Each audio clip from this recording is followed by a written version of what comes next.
Ladies and gentlemen, it is now time for the Elder Law Hour with Emily Hicks. Welcome back to the Elder Law Hour with Emily Hicks, and I have a very special guest with me here today. It's Sean McHale with St. Michael's Home Care. Sean, thank you so much for being here. Oh, thank you, Emily. Glad to be back. I'm so happy to have you because today we're going to talk about Parkinson's. And for those of you who don't know, April is Parkinson's Awareness Month. So we're going to talk a little bit about Parkinson's disease and how to spot it, why it's so difficult to really, it's a difficult disease to diagnose, number one, because it's kind of looks different on everyone, doesn't it, Sean? We had Greg and Greg from Jack's Hope, which is a nonprofit that supports Parkinson's, and they have very different experiences. And they talk a lot about how difficult the diagnosis is because Parkinson's is one of those really strange diseases, right? It is, and it's funny that the biggest symptom that most people associate Parkinson's is with the tremors, the hands that will be shaking. But there are a lot of people that have Parkinson's disease that don't show those symptoms. They don't show the tremors. And so a lot of people think that if you have the tremors, you have Parkinson's. And if you don't, then you don't have the Parkinson's. But that's not always true. There's a lot of other symptoms out there. And I think the biggest one is the rigid muscles or the lack of the automatic movements that we always have, that we will show on a regular basis. For instance, if you're walking, your hands will swing to your sides, by side. Yes. A lot of people with Parkinson's, their arms don't swing. They may slouch a little bit more, shuffle their feet. And again, it's the nervous system that's slowly contracting, and it's not allowing your body to make those movements. So it is really hard to diagnose. And I know a lot of people that have gone to doctors thinking they have it because maybe their hands may be shaking, but sometimes that's not always the case. So it's always good to go get checked out by a doctor and have them look and have them run some tests just to make sure before you make any self-diagnoses.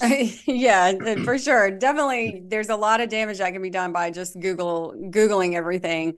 But, Sean, my mother had Parkinson's, and she, it was rare because it mostly affects males, but she obviously was a female. And one of the first things that we really kind of noticed, but we didn't really know what we were noticing yet, was her handwriting changed, but really the shuffling of the feet was one of those things. And she stopped kind of swinging her arms, and we were like, why is she walking like this? This is so weird.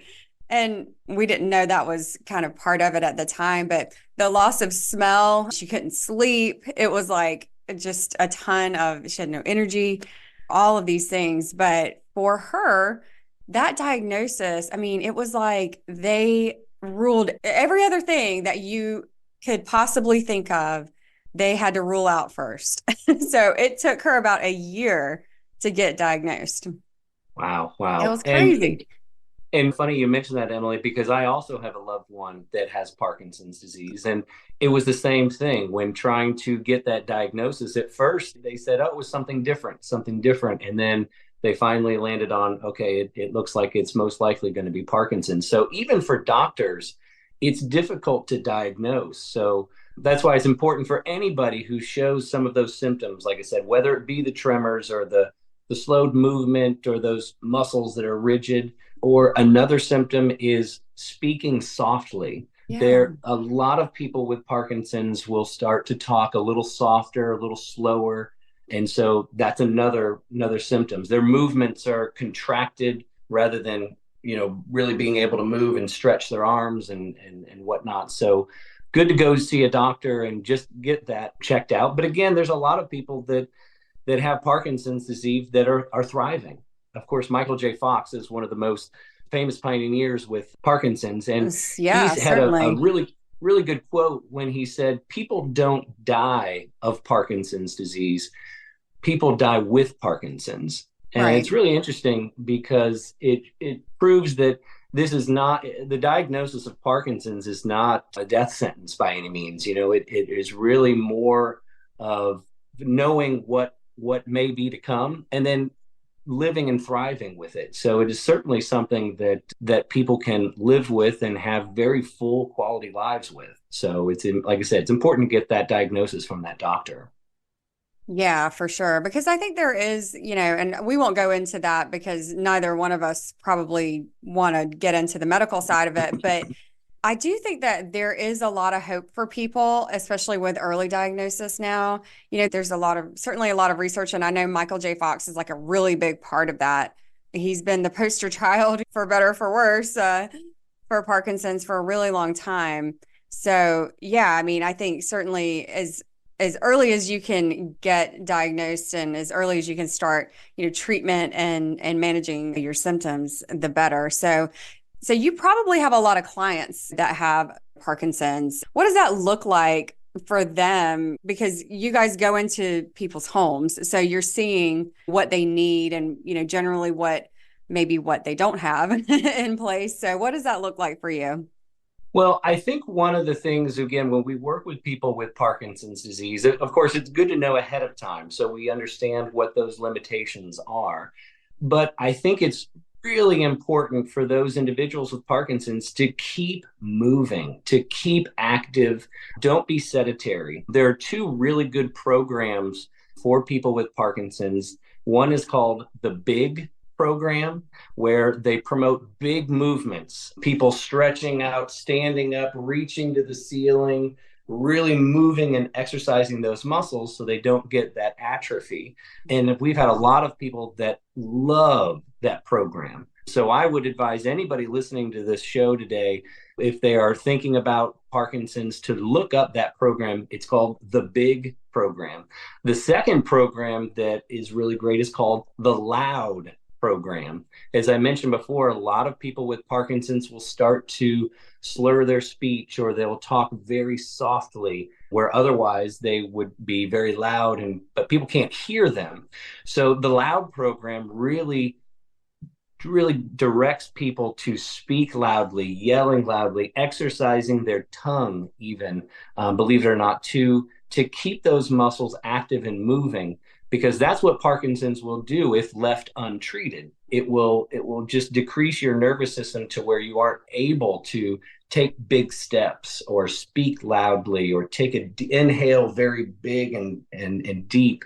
Those small little things, we work with a lot of people with Parkinson's, and we do those things. We go for walks, we get up, we get moving, small things in the house, doing dishes or, sweeping the floor with a broom. A lot of these small activities that we do every day that we may not think about, people with Parkinson's, if they're still doing those things, they're using those muscles and they're able to keep contributing in their. So again, it's not something that if you're diagnosed with Parkinson's that you think, oh gosh, this is terrible, this is awful, this is the end of the world. It's not. If anything, there is a pathway to thrive with Parkinson's. And we've got a lot of people we work with that we continue to push them down that path, and they have very fruitful and wonderful lives because of it. So again, it's really just constantly moving. Keep that body in motion, and don't let the Parkinson's keep you on the couch.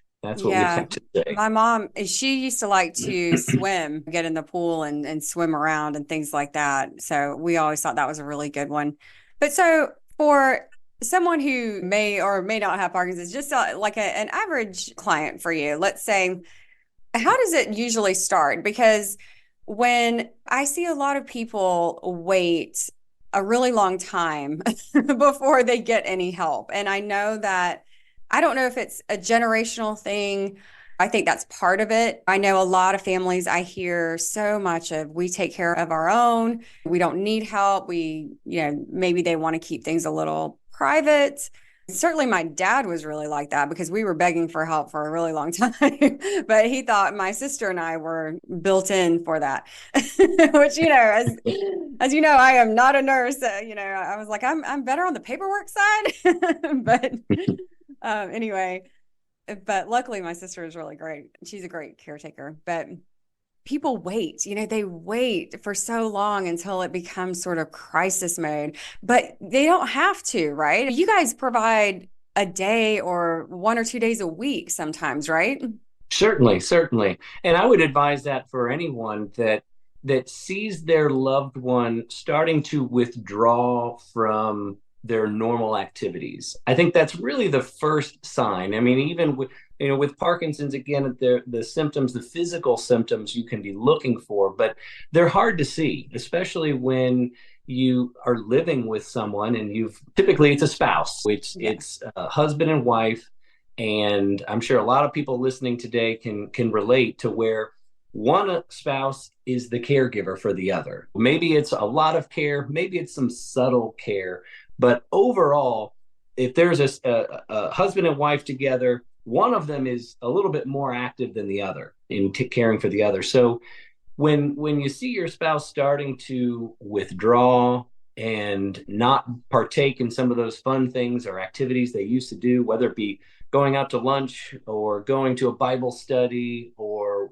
whatever it may be, those are signs. Those are signs that okay, something may be amiss here. And Mm-hmm. so, and then of course, this the caregiving spouse is the one that is sacrificing even more, and maybe they have to give up some of the things that they like to do so they can care for their spouse. And then now you've got two people that are kind of spiraling down very, very slowly, very subtly, but they are Yes. spiraling down. So we oftentimes will encourage people to have a caregiver maybe come in, just like you said, once a week, but it's a have somebody come in and have it be scheduled to where it would benefit the individual who's needing the care, because now you've got a fresh face, you got somebody new to tell all your stories to, and somebody fun that you can go out and do some fun things with.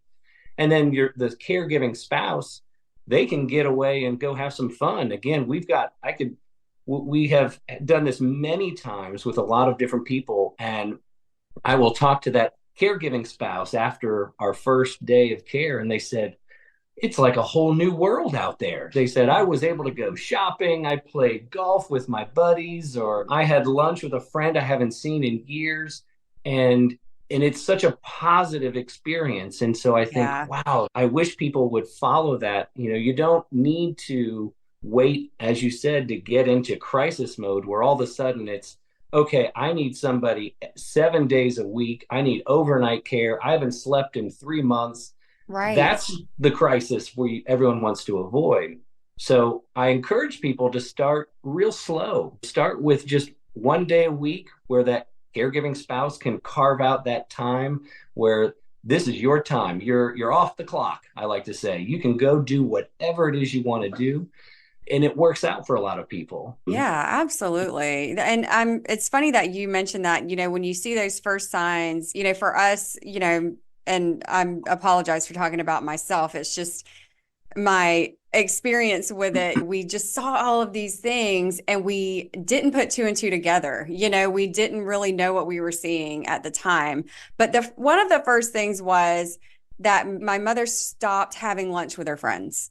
And we thought, well, she's been doing that for a really long time. Like, what is, what's that about? But the tricky part for us was the timing, because she had just retired and she retired a little bit early. And I thought she shouldn't have retired. This has been a terrible mistake. She doesn't want to do anything anymore. We really attributed it to that, like 100%. I was like, she has just, that has been a really bad thing for her, because she was always very busy and loved to go and travel and do all of these things. But yes, she really started withdrawing from people. And even when she got diagnosed, and my mother was particularly a very private person. So she didn't want anybody to know. She didn't want anyone to know that she had Parkinson's. I think, perhaps she didn't want people to feel sorry for her.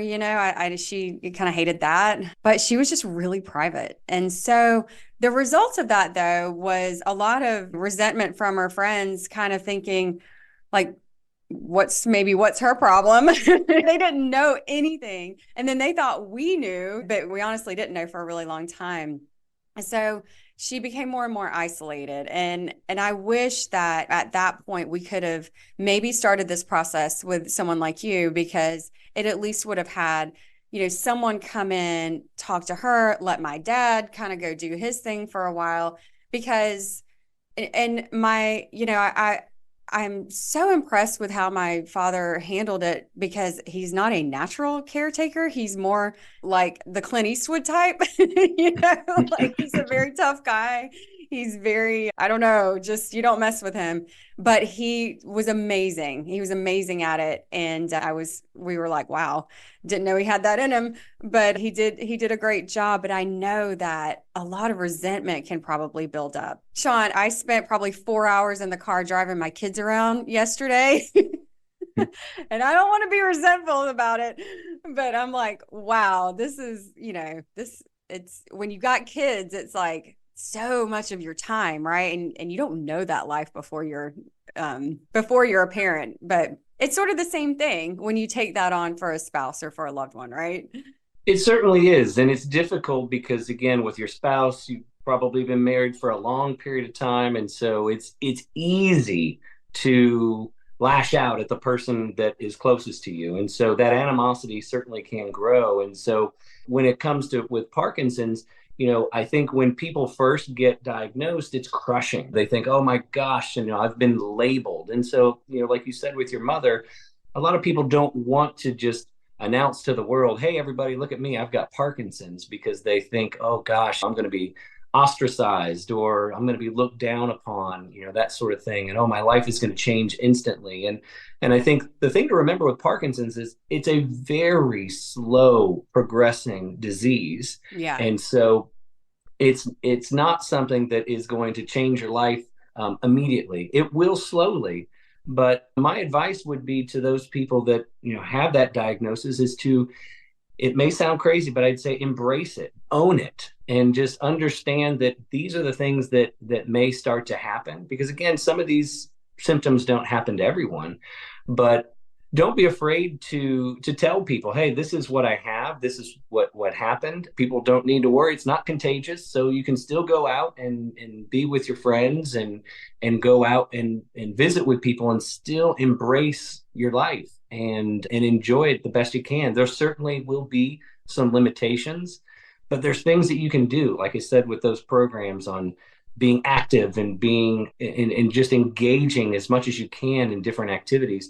So it's unfortunate because I see it too. My loved one with Parkinson's sometimes doesn't want to be involved in going out and doing fun family activities, and it's frustrating. But at the same time, I can understand what they may be going through. Yeah. But we just have to push. We have to push through and say, don't let this diagnosis take control of you. You need to be in control of yourself and just tell yourself, this is what I'm going to do. This is the life I want to have. And, and people with Parkinson's, that's what they can do. So I really strongly encourage people to keep moving forward, keep those activities. If you've got something, a fun activity on your calendar, don't cross it out. Keep it on there, circle it, star it, saying, I'm going to do it. Let's set some goals and we're going to be there. We're going to do this, whether it be a fun trip you may be going on with your family or just going out to lunch with some buddies. You have to keep moving forward. Keep moving forward. Yeah, absolutely. And that keeps kind of a little bit of the balance with the family, intact too, and not this, like in the husband wife, scenario, and not have the spouse be that relationship change so much. Because I think that's probably the one thing that I love about what you guys do more than anything else, is that it allows the family to remain the family. And I mean, obviously the person that, you're going to have kind of that spouse or daughter or son that is going to be the caretaker primarily. There's usually one. There's usually that one person that is kind of takes that on. But it allows the family to just keep the relationship a little bit the same as it always has been.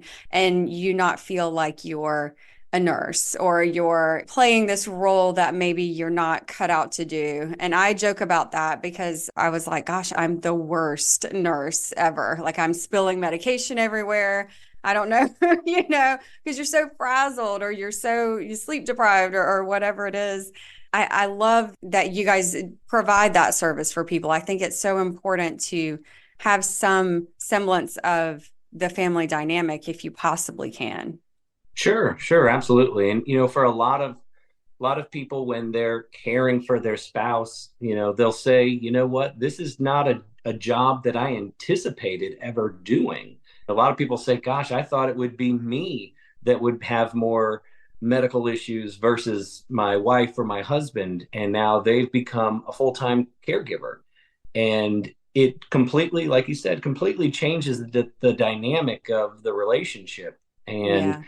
and it becomes more of a chore, more of a job, and a lot of people lose the joy that they once had in their relationship, and it's really sad to see. But it It is. happens all the time, and so that's why we encourage people to invite a caregiver to come in. Like I said, our services, we can have a caregiver come in as often or as seldom as someone may need. But having that regular person, even if it's one day a week, gives that other spouse a break, gives them both a break, as a matter of fact. Because again, even the individual who's receiving the care may finally have someone that says, hey, you want to go drive out and go to the beach, or you want to go to do something fun? Hey, let's do it. I Yeah. can do it. Where the caregiving spouse may say, gosh, I'm just too tired. I don't want to do that anymore. So it can rebuild some of those relationships and those family dynamics, because then family members, children that may live far away, can call and say, gosh, mom sounds great. Sounds like she's having a good time, because now she's able to experience some of the things that she hasn't done in a long time. And she doesn't have to worry about dad, because dad Right. has a caregiver with him. So it's giving people that peace of mind and that time that is so Yeah. precious to do fun things and enjoy their lives. So again, we just really encourage people just to look into it and try it out. With our services, there's no long-term agreement. I always tell people, you can have care one day, and if you don't like it or want to stop, hey, that's fine, no problem. It's a very simple process to start, but at the same time, it is really provides people with a lot of peace of mind. And even those kids that are far away can know that, hey, I feel a little bit better knowing that dad's taken care of and mom's out having some fun with her friends again. Absolutely. Absolutely. Well, I'd like to get a little bit more into the services when we come back. You've been listening to the Elder Law Hour with Emily Hicks. We will be right back. Are you approaching retirement or entering a new chapter of life? Now is the time to consider critical decisions that impact your future and the well-being of your loved ones. As you navigate this transition, ensure you've secured your legacy through proper estate planning. Don't fall into the common misconception that you and your spouse can make decisions for each other in times of legal incapacity without a plan in place. Without proper estate planning, you risk a probate judge making decisions for you, which can be costly and cumbersome for your spouse. Protect your assets and ensure they align with your unique circumstances and objectives. Avoid the default state laws that may not reflect your wishes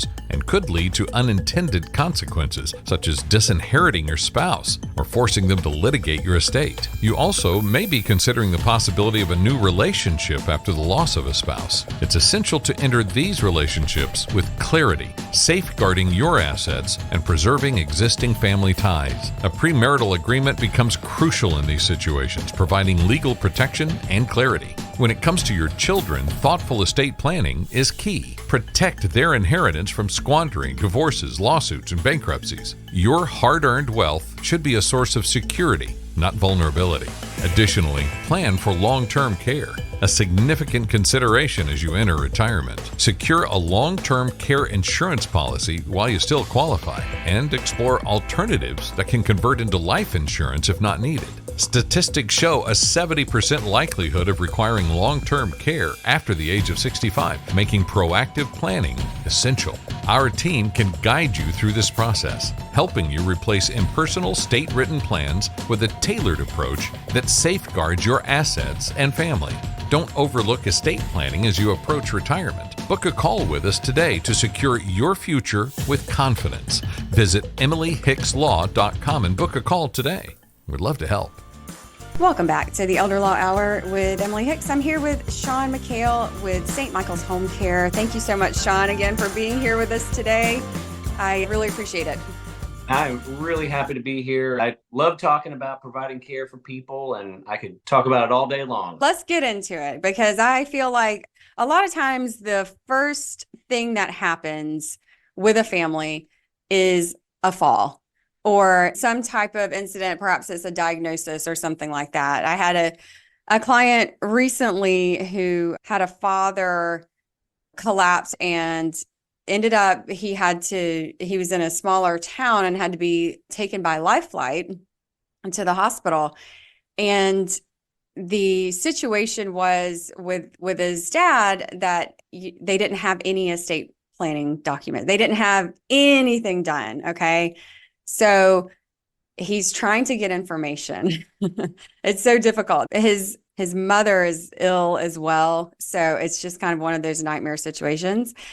And there's no HIPAA release. There's no healthcare surrogate. There's no nothing. And he could not get any information. And his dad, could you imagine your loved one is being put on a helicopter, being life flighted, and they won't even tell you why? That's terrible. It's terrible terrible. situation. It really is. And so it was very upsetting. Eventually, at least he found out where they took him. So he could eventually go to the hospital and see what was going on from there. That whole journey for him was incredibly difficult because there was no release. There was no healthcare paperwork signed. He didn't have any rights to get any information, which added intensely to the stress. So a lot of times I feel like that's kind of the beginning of the journey for people. And I just wanted to say that because that's something we experience with clients. We've been meaning to get around to that. And that's literally what I hear from people like every day is, oh yeah, it's on my list. It's on my list. I know I need to do it. I've been putting it off. I'm like, I know you have. And I get it. And it's great when you're good and when everything's great, but it's really bad if something happens. So it's unfortunate that was his experience. But anyway, so I want to talk a little bit about your services, because you guys can come in and you really go through the whole journey with the family, don't you? I mean, you go through that whole process with them. For a lot of families, we do. And it's interesting that with your story, a lot of times it involves a crisis that will bring us into the family situation. In a perfect world, again, people start when before there's a crisis, before there's a fall, before there's a diagnosis, where we can start slow and gain a rapport with a caregiver. I think that's probably one of the most important aspects of our job, is to assign the right caregiver with the right personality. Everybody is different. We have about 75 people that work for us. They're all W-2 employees. And so we know them very, very well. And some of our employees love to talk. I mean, they're like me. They could talk until they're blue in the face. And some of our clients love that. Some of our clients can't stand that. So it's important that we match that right personality, because again, all of our employees can provide the services needed. But I think when people are thinking about having a caregiver come into their own home, we need to have a caregiver understand that we are a guest in their home. So we want to make sure that they are comfortable and that we're following whatever rules they have in their house, whether they want us to take our shoes off before they come in, or keep the front knock when you arrive, or don't ring the doorbell, whatever it may be. But all those things we take into consideration. But when it happens to where we're thrust into a situation because of a crisis, we sometimes don't have that opportunity to learn about people's personalities and find the right caregiver. I think there's a lot of horror stories out there that, whether it be an agency or whatnot, where a caregiver comes in and they're just terrible. They don't get along. They don't mesh. Maybe the caregiver walks into the house and says, all right, there's a new sheriff in town and here's how we're doing things. We don't do it that way. Again, if we have that luxury of time, to be able to meet with the family, learn about them, not only about the conditions that their loved one may have, but about their personality and what they like, what they don't like, what they like to talk about, what they don't like to talk about. If there's dementia involved, we want to find out about their past career, their history, where they're from. If we can find, I like to say, if we can find a hook, if we can find something in common, if we have a client of ours that's from Wisconsin, Mm-hmm. and we have a caregiver who happens to be from that area. And Oh, I just said, let's see if we can match these two together. And it was a match made in heaven. They were from two totally different parts of Wisconsin, but they had that in common, and they became best friends. And it made the care so much easier for that family because they automatically felt comfortable with the caregiver. oh, that's So so true. Yeah. so it's important to, if we have that, I like to call it the luxury of time, then we can set those things up and set those caregivers in the right position. But oftentimes we don't have that luxury of time. Someone will call and say, my husband had a fall 2 days ago. He's been in the hospital since. He's coming home tonight. Yeah. And there is no way that I can help him out. I can't lift him. He's got some incontinence issues. I'm not going to help him there. I can't bathe him. I don't know what to do. And Right. so And that is those, all too true, Sean, because so often it is like within a day, it's like, oh, they're getting discharged, and you all of the sudden have to find all of this care for the person. And if you don't have that built in at home, that's not good. exactly. And that's where, that's the crisis. That's the Yeah, crisis. for sure. And it seems like it's always some reason a lot of these hospitals or rehab facilities, they like to discharge on Friday afternoons when everybody's ready to go and get ready for the weekend.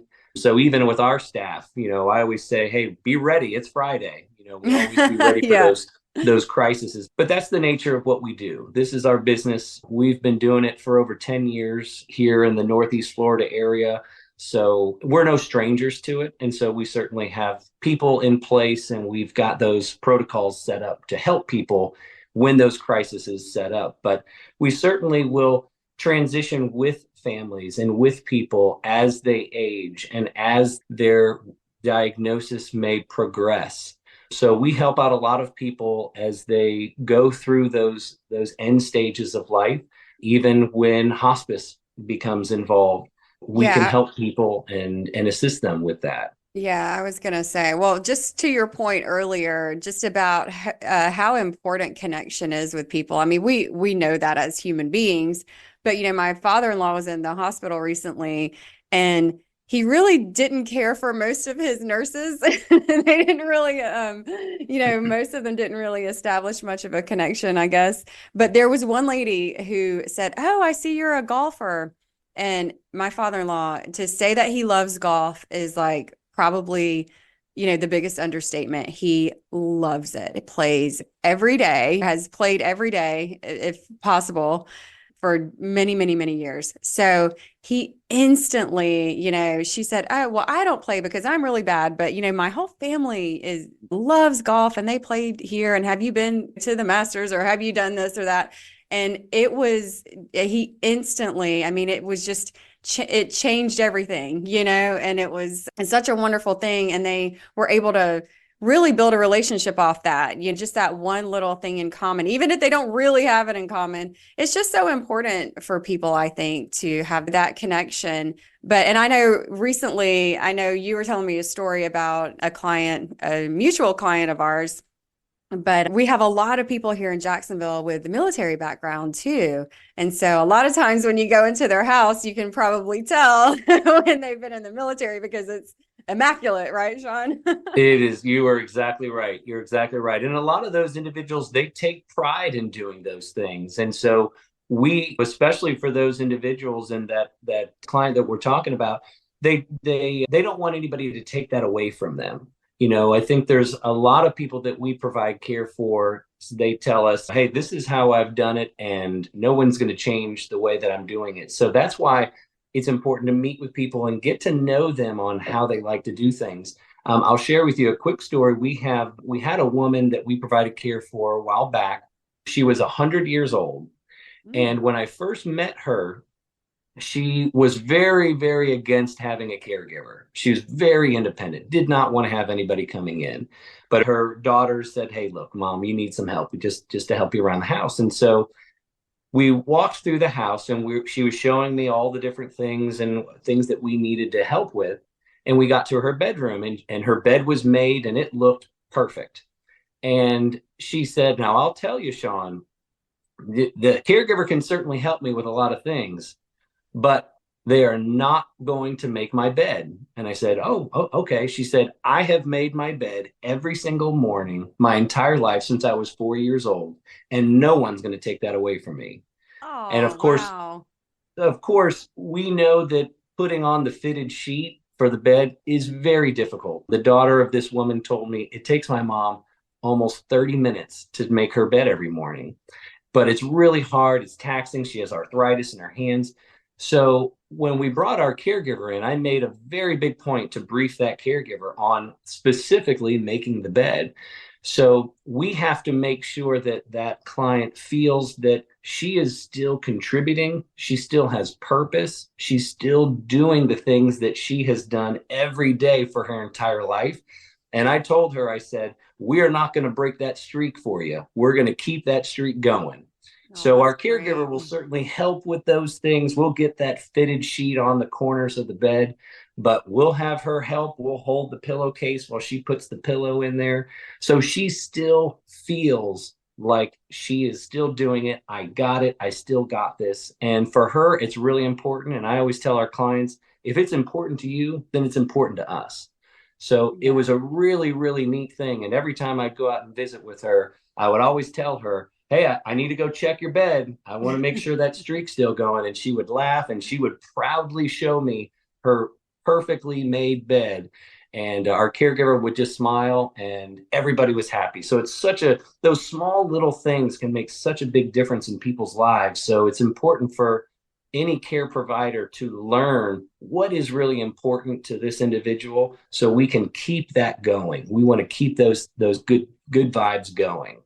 Yeah, I love that. That's really great. It's funny because you're really dealing with, a person. I mean, you're in their home, right? And it's their life and it's their personality. It's really preserving a little bit of their dignity, though. I mean, correct? It's Oh, as you age, so much gets taken away when you're nearing that end of life stage. I think, I love that you guys do that because I think it's so important for people to just feel like themselves for as long as they can and feel like they have some control over life, right? And have some control over what they can do because so much really does get taken away.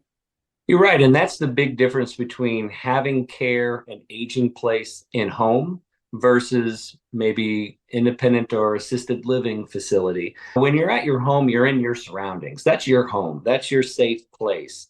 And so we always know that we're going to be a guest in someone's home. So we won't come in and just turn the house upside down and say, "Okay, this is how we're going to do things." So we want to make sure people feel that they know that they're in control. Every single client we work with, even those that have Alzheimer's and dementia that can't really make decisions on their own, I still tell them, I say, "You're in charge. You are the boss. I work for you."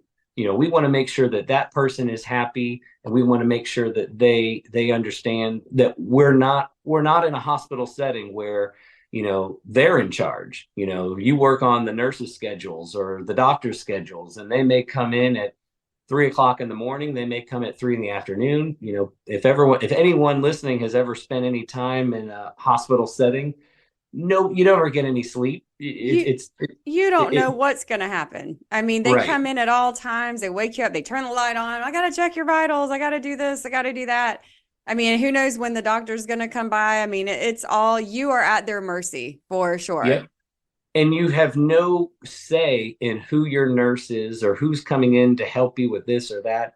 And on the flip side with our care, you have all the say in the world of what caregiver comes in. I mean, I always say if you're not happy with the caregiver, if it's not something we can fix, sometimes personalities don't mix. Hey, we'll make a change. No problem about I it. was going to ask you about that, Sean. Do you have families that come to you and say, hey, Sue's really great and all, but not quite the perfect personality fit for us? We do it, and it happens, and it's normal. Again, this is normal human nature, and it typically happens more when we have multiple caregivers working with the same individual. So if Okay. we have someone who says, let's say they get care 7 days a week, it's going to be nearly impossible to have one person work 7 days a week. So you Right. have to bring in at least one, maybe even a third person as a backup. But when you have multiple people coming in to work with someone, it happens every single time without fail that the client will gravitate towards one caregiver. They'll like Right. one more than the other. Yeah. So, and it's normal, it happens. But we always tell clients if there's ever a problem, anything like that, we can certainly make a change. Because again, all of our caregivers are skilled in knowing how to do certain things, but it's the small little things that make all the difference in the world on the communication, or like I said, talking too much. Or sometimes we have our clients will say, I want my caregiver to be a shadow in my home, where they're not standing over my shoulder the whole time. So if I'm reading the newspaper, I can feel like I'm by myself having my cup of coffee in the morning, and not having to feel that they need to entertain a caregiver. Yeah. Um, Yeah. Because that so can be a lot for people, especially with that experience, cognitive decline or dementia. Like they, don't always, it takes a lot out of them to communicate sometimes, and to try to have a conversation and follow a conversation can be really taxing for them. it certainly can be. So that's why we teach our caregivers about those nonverbal cues on what clients are, how they're acting and how they're reacting to certain stimulus that our caregivers are providing. So it's key to get that right person. And I Yeah. think, again, for anybody who may be listening, who's even pondering the idea of should I have a caregiver come in? Is it too early? That sort of thing. They just need to know that they have the power, or should have the power with any agency, to pick and choose which caregiver they want. We have some of our clients will say, maybe I'd like to meet a couple different caregivers, and so we'll bring a few different caregivers in at a different time to almost interview the caregiver. And our caregivers know that. They know that they're under the microscope, and it's almost like a job interview. Right. But I can't stress that enough, that finding the right personality is so important to anyone who's receiving care. Going back to the hospital situation, a lot of people don't like being in that situation because, frankly, when you're in a hospital, those nurses are probably seeing 30 other patients in a day. Then Yeah. they have to document everything they're doing. So they're running around really, really fast, and don't have the time to engage with someone or find out a little bit about their personality, versus having care at home. Hey, there's a lot of time. We want our caregivers to become close, and we want them to get to know each other on a personal level, because that's what makes it fun. That's what makes it happy. That's where we can direct people into the right direction to make sure they're enjoying the service as much as they possibly can. Yeah, and also, I mean, the more they get to know the client, the better, the quicker probably they can spot the differences in, their personality changes, or just be aware of any of the changes that are occurring with them. If they have a disease that's progressing, they may be the first person to really kind of pick up on that and really be able to document that, probably, because of so much of this process is out of your control. I mean, it is truly out of your control. Like, you can't control what diagnosis you just got. You can't control anything about a hospital, or really, any medical, professional situation. You're so at the mercy of other people most of the time. So this is at least the one thing that you can that you can control is who is going to come into your house, who's going to be with you during this process. Because you guys, like we were saying, I mean, let's talk a little bit about the actual services that you provide. I mean, you help people with the activities of daily living, right? And that goes on. I mean, even when you're looking at end of life and like, you know, people maybe get to that point where you need to get hospice involved. And I think that people kind of wait a little late to do that sometimes too, because they can help facilitate with like hospital beds, and which is usually a godsend for families. I mean, a hospital bed is huge. I say get it as soon as you can. Right, Sean?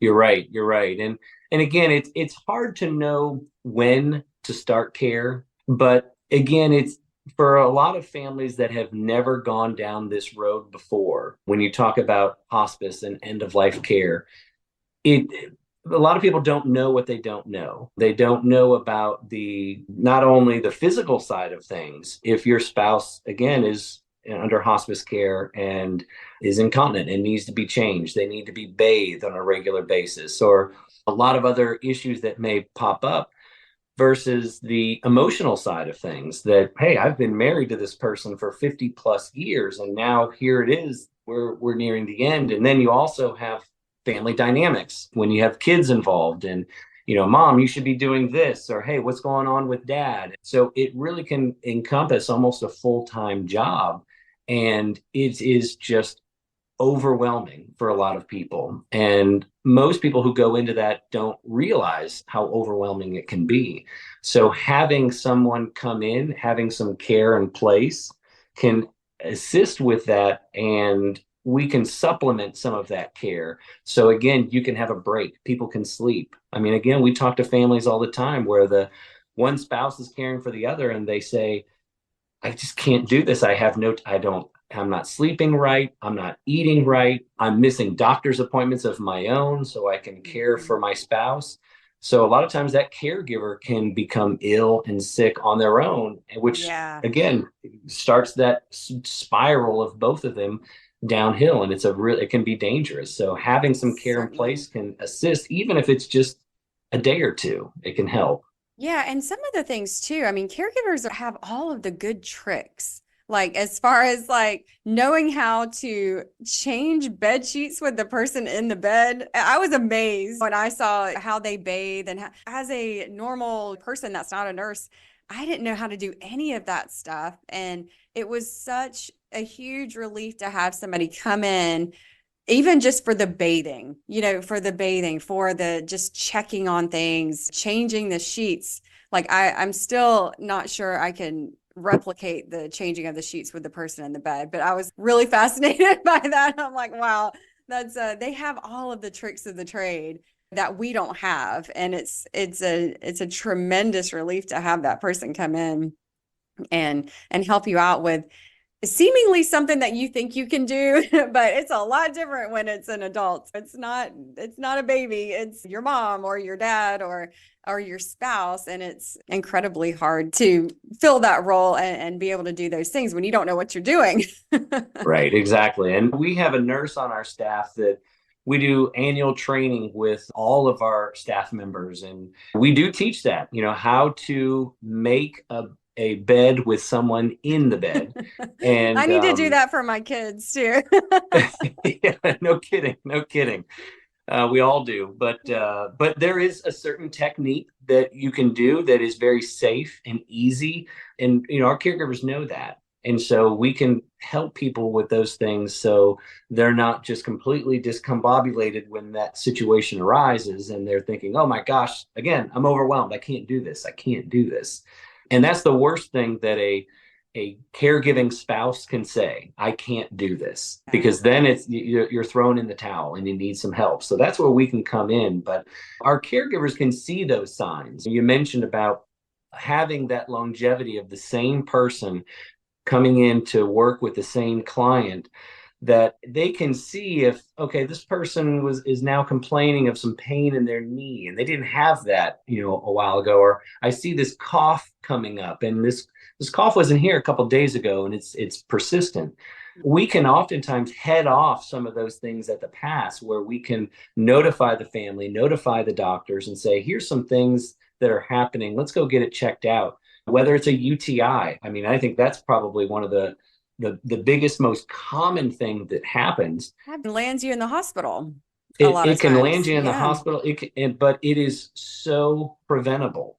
And it happens with males, it happens with females, but our caregivers can see those signs. And a lot of them are signs of maybe different behaviors people may have. Maybe it's aggression. And that's one thing I frequently will talk to families about, to say, why don't you just go to the doctor and just get tested for UTI? It's very quick, painless, and they oftentimes even walk-in clinics you can go into. They can diagnose you there on the spot, and you can walk out with some medications that within a couple of days, it's gone and you're back to normal. You know, Sean, just to share with you, it landed my mom in the hospital at the end. And because we didn't know, again, we didn't have any help really at that point in time. And we didn't know what we were doing, clearly. So it went on. And my sister finally, she said, gosh, I think this might be, she's acting really funny. I think maybe she's got this. And we ended up having to take her to the hospital, and she got admitted. I mean, it was, we were just like, oh my gosh, all of these things. But at that point, she couldn't communicate. So like, you just don't know what you're doing. I can't stress that enough for people, because I mean, you don't know what you're missing. You don't know what to look for. You do not know what you're doing. And I would do it all so differently I didn't have control over the whole situation, number one. But I think, my sister and I talk about this all the time, what we would do differently if we had the chance. And the number one thing was to get help sooner, and and just to have someone there, and so much sooner than we ended up getting someone, because she was burnt out. I was driving back and forth doing all-nighters. My dad was just like 24/7. And there was three of us and we couldn't handle it. It's challenging. And when I meet with families, I think it's refreshing when, again, that luxury of time, as I like to talk about, persists, where people sometimes will say, yeah, I don't really know if we need care just yet, but we really wanted to just get familiarized with your company. Maybe they say they're interviewing some other companies, which I think is great too. Yeah. But to have that in place when the crisis may happen, because I think the worst scenario is, again, crisis happens, and now the next day you're frantically calling three agencies and trying to interview them all quickly and make a fast decision, versus meeting with agencies when you don't need it. With our agency, we don't bill anybody anything unless we're actually providing care. So there's a lot of families that we'll meet with, we'll get all the documents in order, and we don't bill them a penny until they actually call us and say, okay, now's the time, let's get care set up. Oh, that's great. Yeah. So it helps people, again, gives them that peace of mind that they know that we are just a phone call away. If they were to call up and say, okay, sometimes it may be 6 months after we meet with them, we'll still stay in touch. You guys doing okay? Need any care? Nope, we're good. All right, sounds good. We'll just let us know if you need us. And so we have a large amount of people that are in that same boat, that at the moment they're doing great. They don't need any help. And I think, hey, God bless you. That's wonderful. But if you need us, give us a call. We'll be right in, because we've already established that rapport. We already know a little bit about that person, their conditions, and again, their personality. So we know which caregivers we'd want to send in there. So that's great, because that decision then for the family is made. And so when the situation escalates, you don't have to freak out. You've already done the legwork. You've already done the homework. You don't have to then be in crisis, and you simply can just call and say, okay, it's time, right? I mean, that's huge. So I think, to sum up, please don't wait. Please don't wait until it's too late.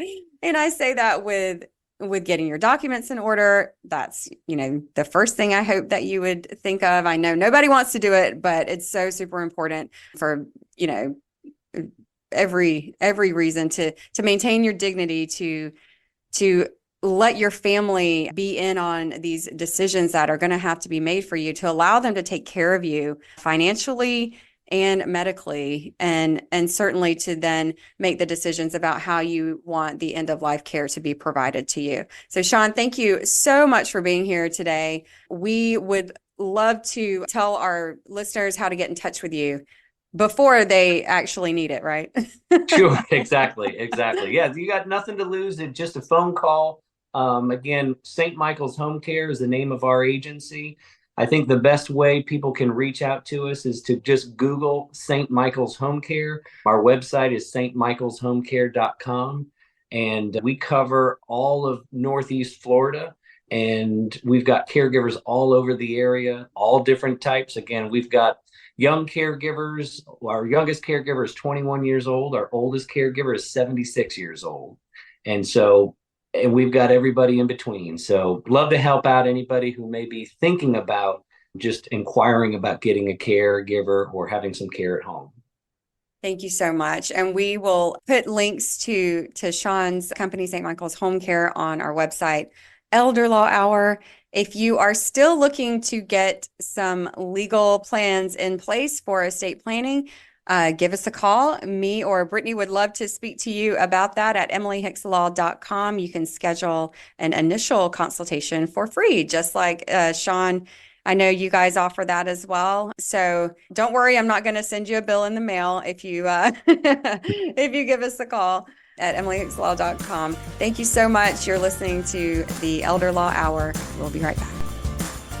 Are you ready to invest in real estate without the headaches? Look no further than investjacksonville.com, your trusted partner in turnkey real estate investments. With over 18 years of experience, our process has been fine-tuned, and now we're opening up our team to other people just like you. At investjacksonville.com, we're selective about who we work with because we believe in delivering the best. Our dedicated acquisition team scours the market to find the finest properties, while our skilled construction and maintenance team ensures every detail is taken care of. From new roofs to granite countertops, HVAC systems to plumbing and electrical, we leave no stone unturned to make sure there's no surprises. We're in this together with our investors for the long haul. With our first-year guarantee, we put our money where our mouth is. We guarantee your rental rate for the first year, giving you time to build reserves and budget for any surprises that may come your way later. We believe in our construction team and our tenant placement team, which is why we offer this unbelievable guarantee. We're committed to your success and peace of mind. We're passionate about making it simple and easy, and a no-brainer for others to get started investing,